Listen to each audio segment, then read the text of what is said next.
అనగనగా ఒక ఊరిలో ఒక పిట్ట ఉంది. అది చాలా చలాకీది. మాటి మాటికి కూస్తూ పురుగులన్నీ ఏరుకొని కమ్మగా తింటూ ఒక కొమ్మ మీద నుంచి మరో కొమ్మ మీదకి గెంతుతూ సందడి సందడిగా ఉంటుంది.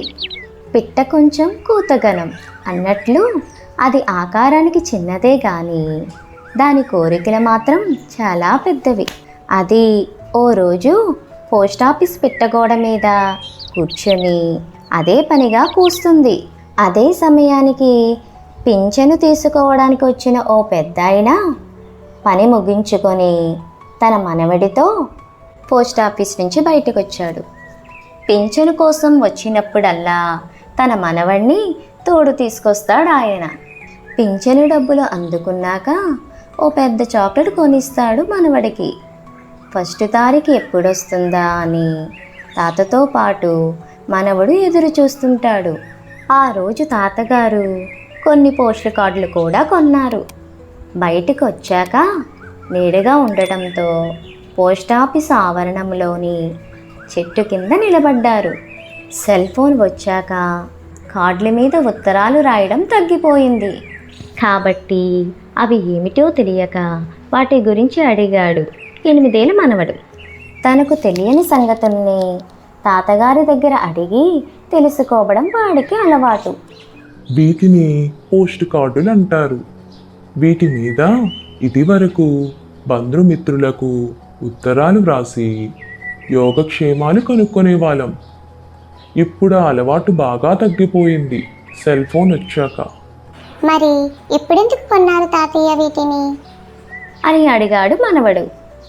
నేను రేడియో వినడానికి మీ నాన్న కొత్తగా ట్రాన్సిస్టర్ కొన్నారు కదా, అందులో వార్తలు, పాటలు, పద్యాలు, నాటికలు విని వాటిని మెచ్చుకుంటూ వీటి మీద రాసి రేడియో కేంద్రానికి పంపిస్తాను పోస్ట్లో. మొన్న నువ్వు బాలానందంలో పిల్లల ఆటలు పాటలు విని సరదా పడ్డావు కదా, ఆ సంగతే ఈ కార్డు మీద రాసి రేడియో వాళ్ళకి పంపు.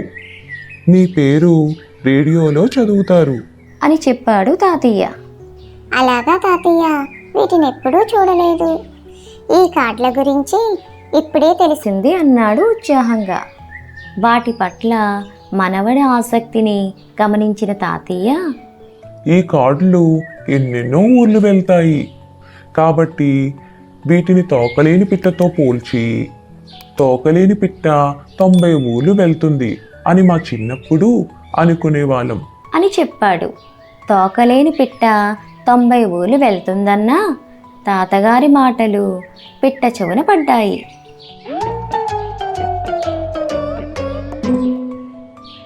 దానికి ఒక్కసారిగా ఎక్కడలేని ఉత్సాహం వచ్చేసింది. దానికి ఎప్పటి నుంచో చాలా ప్రదేశాలు చూడాలన్న కోరిక ఉంది. అది తాతగారి మాటతో హఠాత్తుగా పైకి వచ్చింది. తనకి తోకగాని లేకపోతే 90 ఊర్లు తేలికగా చుట్టి రావచ్చని దానికి అనిపించింది. దాని మీద తాతగారి మాటల ప్రభావం ఎంతగా పడిందంటే ఆ రోజు నుండి తన తోకలోని ఈకలు రాలిపోయేటట్టు చేసుకోవడం మొదలెట్టింది. ఎలాగైతేనే కొన్నాళ్ళకి దాని తోక పూర్తిగా లేకుండా పోయింది. ఒకరోజు పొద్దుటే 90 ఊర్లు చుట్టి రావడానికి బయలుదేరింది పిట్ట. ఒక్కో ఊరు చూస్తూ రకరకాలైన పళ్ళు, పురుగులు తింటూ సెలయేరులో నీళ్లు త్రాగి దాహం తీర్చుకుంటూ ఒత్తైన ఆకులున్న చెట్టు మీద నిద్రపోతూ తన యాత్ర సాగించింది. కొన్ని రోజులకి తోక లేకపోవడంతో తను గాల్లో ఎగరడం కష్టమవుతుందని గుర్తించింది అది. పడవకి చుక్కాని ఎలాగో పక్షికి తోక అట్లాంటిదని దానికి అర్థమయ్యింది. 90 ఊర్ల సంగతి దేవుడెరుగు. 9 ఊర్లు చూసేసరికే దానిలో ఉత్సాహం సన్నగిల్లింది. దానికి గాల్లో ఎగరాలంటే చాలా ఇబ్బందిగా అనిపిస్తుంది.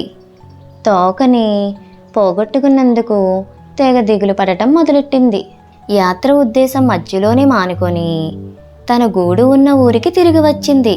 కానీ తోకపోయింది అన్న బెంగ మాత్రం దాన్ని వదల్లేదు. అది డీలా పడి ఉండటం గమనించిన ఓ పాలపిట్ట సంగతి కనుక్కొని, నీ తోక నీకు త్వరగా తిరిగి వస్తుంది, గాబరపడకు. ఈకలు రాల్చినంత తొందరగా రాకపోయినా నీకు తోక తిరిగి రావడం ఖాయం, భయపడకు. ఏది ఏమైనా ఎవరి మాటలైనా వెనుక ముందు చూడకుండా గుడ్డిగా నమ్మి ఆచరించడం మంచిది కాదు అని బోధించింది. దాంతో పిట్టకి మనసు కుదుటపడింది. పాలపిట్ల అన్నట్లు పిట్టకి మళ్ళీ తోక వచ్చింది.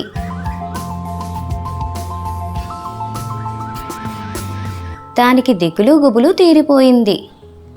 అది మళ్ళీ ఇదివరకటిలా గాల్లో ఎగిరసాగింది.